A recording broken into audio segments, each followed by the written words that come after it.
विमान हादसे वाली जगह से मिला ब्लैक बॉक्स का डिजिटल वीडियो रिकॉर्डर। क्रैश के कारणों का होगा खुलासा। अब तक 265 शव अस्पताल लाए गए। डीएनए सैंपलिंग जारी। अहमदाबाद में पीएम मोदी ने लिया घटनास्थल का जायजा। सिविल अस्पताल में घायलों से भी मिले प्रधानमंत्री। अधिकारियों संग बैठक कर राहत और बचाव कार्यों का लिया जायजा। पीएम मोदी ने गुजरात के पूर्व सीएम विजय रूपाणी के परिवार से की मुलाकात। परिवार के साथ साझा किया दुख। एयर इंडिया विमान दुर्घटना में विजय रूपाणी की हुई है मौत। विमान हादसे में बचे इकलौते सर्वाइवर से भी मिले प्रधानमंत्री। विश्वास कुमार ने बयान किया खौफनाक मंजर। कहा, मेरी नजरों के सामने हुआ सब। अहमदाबाद प्लेन हादसे में कुरुक्षेत्र की महिला की मौत। परिवार संग वडोदरा में रहती थी अंजू शर्मा। बड़ी बेटी से मिलने लंदन के लिए भरी थी उड़ान। डीएनए जांच से हुई पहचान। वायुसेना के हेलीकॉप्टर की पठानकोट में इमरजेंसी लैंडिंग। हलेड़ गांव में उतरा अपाचे हेलीकॉप्टर। तकनीकी खराबी बताई जा रही है वजह। प्रमोशन के बहाने कमल कौर भाभी का किया कत्ल। भटिंडा पुलिस ने 2 आरोपियों को किया गिरफ्तार। हत्या के मास्टरमाइंड निहंग अमृतपाल मेहरों की तलाश। पंचकुला आईटीबीपी योग प्रोटोकॉल शिविर का आयोजन। सीएम नायब सिंह सैनी ने कार्यक्रम में की शिरकत। योग प्रशिक्षकों को मुख्यमंत्री ने किया सम्मानित। महेंद्रगढ़ में बीडीपीओ की गैर हाजिरी पर भड़के उपायुक्त। समाधान शिविर में डीसी ने जताई नाराजगी। कहा, नहीं चलेगा रास्ते में होने का बहाना। पानीपत में परिवार को ऑमलेट में नशीला पदार्थ खिलाकर 17 साल की नाबालिग युवती फरार। परिवार के 3 सदस्यों की हालत हुई खराब। परिजनों को प्रेमी संग भागने का शक। हरियाणा में सीईटी 2025 परीक्षा के आवेदन की बढ़ाई गई अवधि। परीक्षार्थी 14 जून की रात तक कर सकेंगे आवेदन।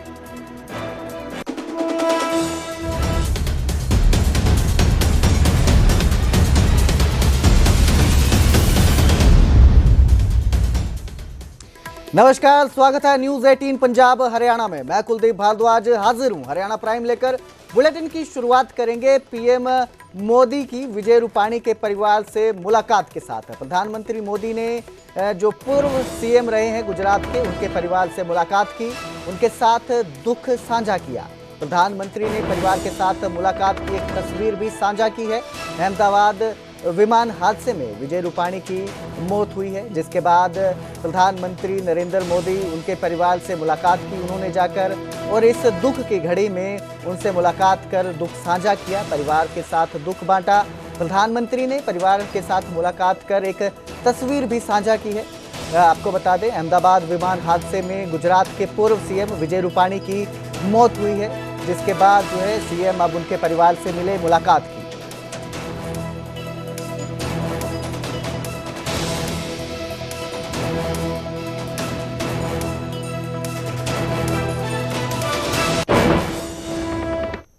तो प्रधानमंत्री ने अहमदाबाद में घटनास्थल का भी दौरा किया। पीएम मोदी ने क्रैश साइट का जायजा लिया। अस्पतालों में घायलों से मुलाकात की। विमान हादसे में बचे शख्स का हाल भी जाना। अस्पताल में घायल डॉक्टरों का भी हाल जाना जो इस हादसे में घायल हुए हैं। विजय रूपाणी के परिवार से उन्होंने मुलाकात की। एयरपोर्ट पर विजय रूपाणी की पत्नी से मिले थे। परिवार से भी अब मुलाकात की है। तो कल विमान हादसे में विजय रूपाणी का निधन हुआ था, जिसके बाद जो है पीएम गुजरात के दौरे पर हैं। घटनास्थल पर उन्होंने जायजा लिया। अस्पताल में घायलों से मुलाकात की और अधिकारियों के साथ सुरक्षा बैठक की। तो पीएम मोदी गुजरात के दौरे पर हैं, घटनास्थल का जायजा लिया है। प्रधानमंत्री ने जो है घटना में घायल हुए लोगों से भी मुलाकात की। एक लौता जो शख्स इस दुर्घटना में जिंदा बचा है, उससे भी मुलाकात की। इसके साथ ही अधिकारियों के साथ पीएम ने सुरक्षा बैठक की।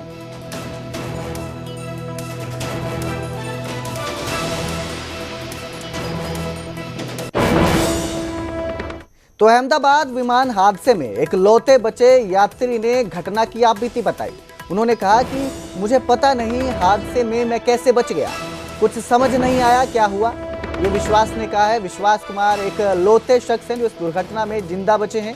उन्होंने कहा, मैं कूदा नहीं था, मेरा सीट सहित बाहर गिर गया था।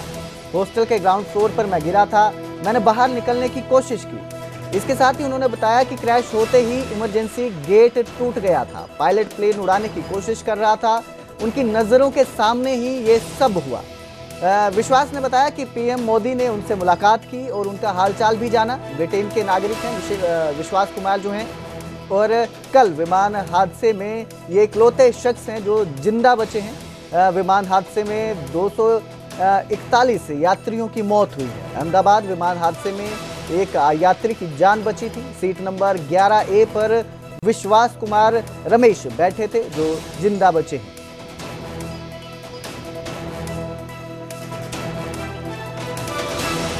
जब मैंने बेल्ट निकाला, मैंने वो ट्राई किया जहाँ से निकल सकता वहाँ से, तो मैं निकल गया वहाँ से। मेरे सामने नजरों के सामने एयर होस्टल और दूसरे आंटी अंकल सभी उसमें मिस हो गए थे सभी। अच्छा, थोड़ा सा बता पाए, जब जैसे ही टेक ऑफ हुई फ्लाइट, क्या हुआ था और अचानक से कैसे हादसा हुआ? टेक ऑफ के बाद 1 मिनट के अंदर ही जब टेक ऑफ हुआ ना, तो सडनली 5-10 सेकंड कैसे लगा जैसे स्टक हो गया वो। बाद में से मेरे को लगा कि कुछ हुआ। बाद में प्लेन में लाइट ऑन हो गई, ग्रीन और व्हाइट। बाद में वो पता नहीं वो प्लेन टेक ऑफ ज्यादा करने के लिए वो रेस तो बोलते हैं क्या, रेस दिया होगा ऐसा कुछ, और सीधा स्पीड में ही घुस गया जहाँ वो क्या था वो हॉस्टल था, एक हॉस्पिटल का। हाँ, हॉस्टल में। और सब सामने सब हुआ। ये जब फ्लाइट जब क्रैश हुई, उस समय हॉस्टल पे लैंड की थी, उसी समय आप बाहर निकले थे? नहीं, क्योंकि आई थिंक मेरे को जब मैं जो साइड पे था ना, वो साइड हॉस्टल पे नहीं लैंड हुई थी। हॉस्टल के जो ग्राउंड फ्लोर है ना, जैसे नीचे, वहाँ लैंड हुई थी। तो मुझे दूसरे के बारे में मेरे को पता नहीं, लेकिन मैं जहाँ लैंड हुआ था ना, वो नीचे की साइड थी। तो जब वहाँ थोड़ा पेस भी था प्लेन के जब बाहर, तो जब जैसे मेरा डोर टूटा ना सब, तो मैंने देखा ना जब सामने कि थोड़ा इधर पेस है, मैं ट्राई कर सकता हूँ निकलने के लिए। तो मैंने ट्राई किया निकलने के लिए, तो फिर मैं निकल गया उधर, क्योंकि अपोजिट साइड पे था ना वो बिल्डिंग का वो था ना दीवार, तो उधर से कोई शायद नहीं निकल सका होगा, क्योंकि उधर पूरा उधर ही क्रैश हुआ था। मैं जो जहाँ था वहाँ ही थोड़ा पेस था। फिर भी मेरे पता नहीं मैं कैसे बचा हूँ, क्योंकि मेरे नजर के सामने ही सब 2 एयर होस्टल वो अंकल आंटी सब उधर ही सब। आप पैदल चल के आए वहाँ से निकल के? हाँ, और थोड़ा जब आग लगी ना, मेरा लेफ्ट हैंड भी जल गया थोड़ा। फिर एम्बुलेंस मेरे को उठा लेके इधर आया हॉस्पिटल में। अभी इलाज वगैरह कैसा हो रहा है? अभी कैसा फील कर रहे हैं आप? इलाज बहुत अच्छा है, यहाँ के लोग बहुत सपोर्टिंग है, बहुत अच्छा इलाज कर रहे हैं सब। अहमदाबाद विमान हादसे में कुरुक्षेत्र की बेटी की भी मौत हुई। कुरुक्षेत्र के गांव रामशरण माजरा की अंजू शर्मा, उनकी इस हादसे में मौत हुई है। गुजरात के वडोदरा शहर में अंजू शर्मा अपने परिवार के साथ रहती थी। लंदन में बेटी निमी से मिलने जा रही थी। अंजू की छोटी बेटी का DNA मैच हुआ है। उड़ान से पहले उन्होंने बहन को वीडियो कॉल किया था, पिता से वीडियो कॉल पर बात की थी। अंजू वडोदरा से लंदन जा रही थी अपनी बेटी से मिलने के लिए, लेकिन किसे पता था कि ये सफर उनका आखिरी सफर बन जाएगा। अंजू की मौत से गांव में मातम पसरा है, परिवार सदमे है। अंजू के बुजुर्ग माता पिता बीमार हैं, इसलिए उन्हें अब तक इस हादसे की जानकारी नहीं दी गई है। पिता रिटायर्ड फौजी हैं जो बिस्तर पर हैं, माँ भी जो है बीमार रहती हैं। अंजू ने विमान में बैठने के बाद अपनी बहन नीलू को वीडियो कॉल की थी, लेकिन वो कॉल अटेंड नहीं हो सकी। अब नीलू को उसी का मलाल है। अंजू ने एक व्हाट्सएप ग्रुप बनाया था जिसमें पूरे परिवार को जोड़ा था।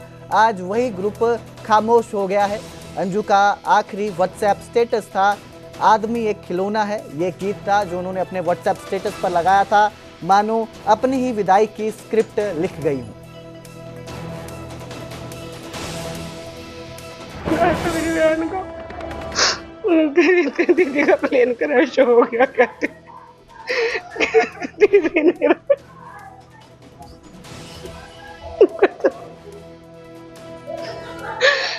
मेरी बहन चली गई है।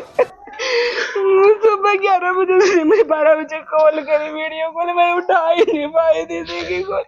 और फिर मेरी सारी बहनों को भी फोन करा, भाभी से बात हुई, परसों भी फोन करा था, अभी मिल के भी गई थी। सब खत्म हो गया। वो बड़ा भाई था हमारा, कुछ खत्म हो गया।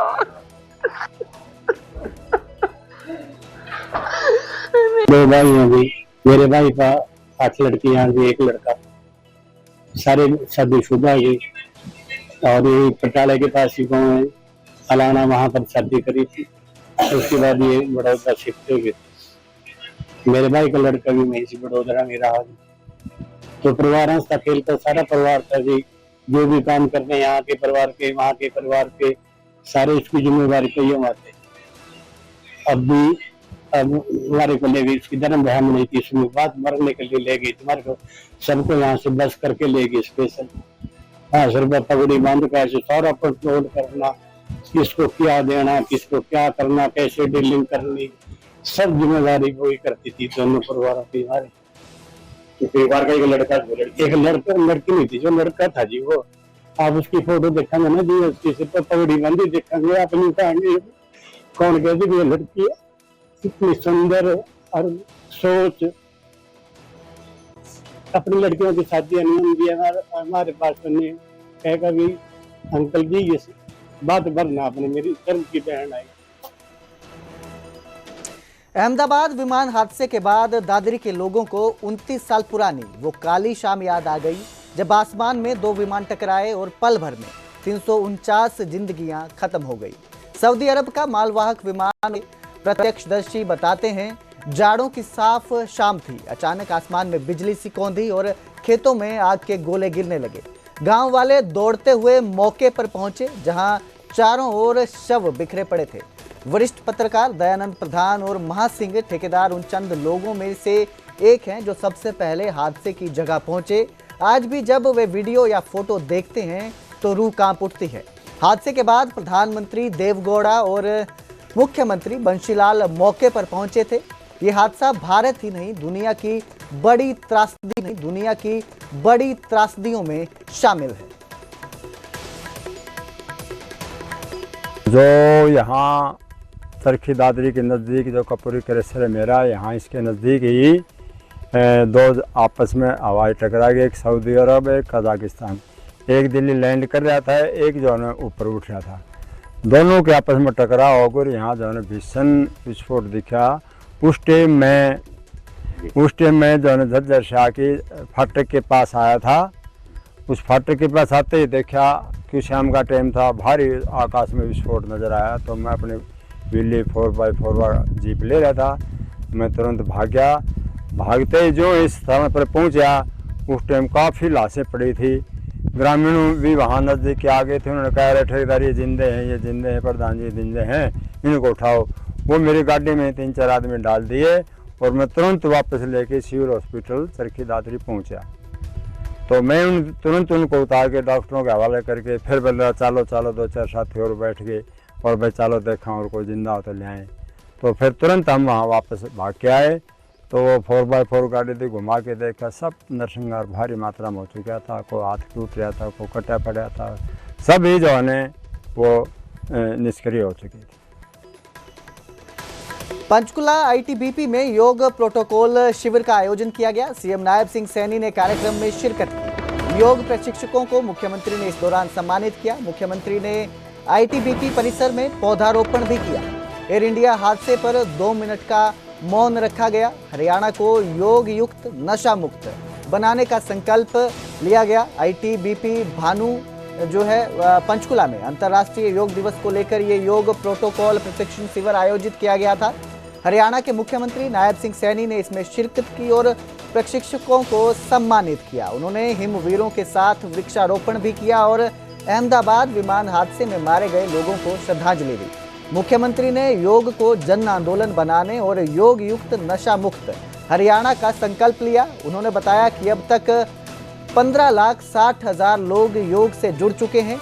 21 जून को कुरुक्षेत्र में राज्य स्तरीय आयोजन होगा जहां 1 लाख से ज्यादा लोग हिस्सा लेंगे। हो रही है एक हमारा एयर इंडिया का जहाज जिसमें उड़ान भरी थी और उड़ान भरते ही वो जहाज क्रैश हो गया। दुर्भाग्यपूर्ण है। ऐसे सभी जिन्होंने उस क्रैश के अंदर जहाँ पे क्रैश हुआ है उसमें अपनी जान गंवाई है, और जिस जान के ऊपर वो गिरा है वो डॉक्टरों का हॉस्टल था, डॉक्टर्स भोजन कर रहे थे, उसमें कुछ हमारे डॉक्टर भी चले गए हैं। ये हमारे लिए एक पीड़ादायक घटनाक्रम है। मैं परमपिता परमात्मा से ये प्रार्थना करूंगा कि उन सब दिवंगत आत्माओं को अपने श्री चरणों में स्थान दे, और उनकी आत्मिक शांति के लिए हम अपने स्थान पर खड़े होकर के 2 मिनट का मौन रखेंगे।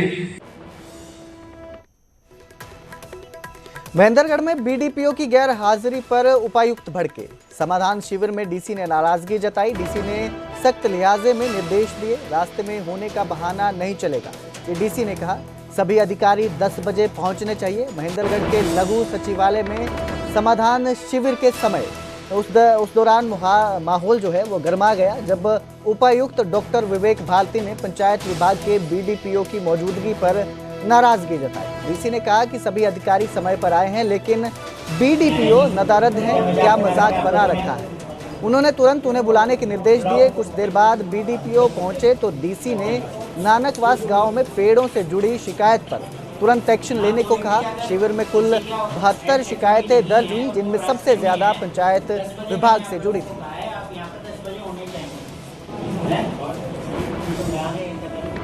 72 कंप्लेंट्स आज के दिन रिसीव हुई है, ज़्यादा पंचायतों की हैं, और उसमें हमने एक मैकेनिज्म भी बनाया है कि जो कंसर्न ग्राम सचिव है उसमें अगर वो काम नहीं करे तो उसकी जिम्मेवारी हम फिक्स करें। और ये भी कहा है कि वो जो इतनी भी इस तरह की शिकायतें आ रही हैं या कोई लोग 2-3 बार जिनको आना पड़ रहा है तो उनकी शिकायतों का मौके पे समाधान वो करे, यही हमारी इच्छा है। सर, गर्मी का प्रकोप जारी है, जिला प्रशासन की तरफ से क्या व्यवस्थाएं की गई है, क्या एडवाइजरी जारी की गई है? सर, जिला प्रशासन की तरफ से सभी अधिकारी कर्मचारीगण को यही कहा गया है कि गर्मी के हिसाब से अपनी तैयारी रखें, पीने के पानी की व्यवस्था रखें, और समय समय पर न्यूज़पेपर या उसमें एडवाइजरी जारी करें कि दिन में जिस समय ज़्यादा गर्मी होती है उस समय बाहर ना निकले। तो हम अपनी तरफ से पूरी तैयारी रखें। तो हिसार स्थित हरियाणा कृषि विश्वविद्यालय में छात्रवृत्ति नीति में बदलाव और छात्रों पर हुए लाठीचार्ज के विरोध में आंदोलन लगातार तेज होता जा रहा है। छात्र विवि प्रशासन के खिलाफ मोर्चा खोल बैठे हैं और उन्हें अब विपक्षी नेताओं और सामाजिक संगठनों का खुला समर्थन मिल रहा है। धरने पर बैठे छात्रों से मुलाकात करने उकलाना विधायक नरेश सेलवाल, रानिया से विधायक अर्जुन चौटाला, सांसद कुमारी शैलजा और ओलंपियन बजरंग पुनिया पहुंचे। शैलजा ने वाइस चांसलर पर कार्रवाई की मांग करते हुए लाठीचार्ज को साजिश करार दिया। छात्र नेता इसे हत्या की कोशिश बता रहे हैं और अटेम्प्ट टू मर्डर केस दर्ज करने की मांग कर रहे हैं। लाठीचार्ज में घायल छात्र दीपांशु और चक्षु अब भी अस्पताल में भर्ती हैं। बीजेपी विधायक रणधीर पनिहार भी घायलों से मिलने अस्पताल पहुंचे, तो वहीं दीपेंद्र हुड्डा ने वीडियो कॉल पर छात्रों का हाल जाना। हमारे स्टूडेंट का सर फैसला यही है, पहले तो अपराधी कहेंगे उन्हें जिन्होंने बच्चों के सर फोड़े, तो जो अपराधी है पहले उनकी गिरफ्तारी करो, उसके बाद हम बेंच टू बेंच रोक करने के लिए तैयार हैं। उसके बाद हम इन मांगों पर डिस्कस करेंगे। मेजर मांग क्या है? मेजर मांग पहले जी गिरफ्तारी, उसके बाद वैसे उसके बाद सर हमारी जो ये मांगे हैं, जैसे कि आप देख रहे हैं 6 मांगे हैं जो इतने बड़े बड़े पदों पर होकर हमारे वहाँ पर अगेंस्ट हमारे खिलाफ लाठीचार्ज कर रहे थे, उनको उनके पदों पर रहने का कोई अधिकार नहीं। देखो, जो आज यूनिवर्सिटी में आए हैं हिसार में, तो जो बच्चों के साथ जो अत्याचार किया जा रहा, जो लाठी डंडे, मैं अभी हॉस्पिटल से मिल के आया उन बच्चों से जिनको इंजर्ड हुए हैं, तो जो इधर से आज यहाँ पे देख रहे हैं, जो बच्चों के साथ देख रहे हैं, वो बहुत घातक है, क्योंकि ये युवा के ऊपर जो लाठीचार्ज हो रही है कि वो अपने अधिकार के लिए आवाज़ उठा रही, इसलिए हो रही है, और कोई अधिकार नहीं देता जो हमारे यहाँ पे स्टाफ है उनको कि भाई आप बच्चों के ऊपर सीधे अंधाधुंध लाठी डंडे चलाओ।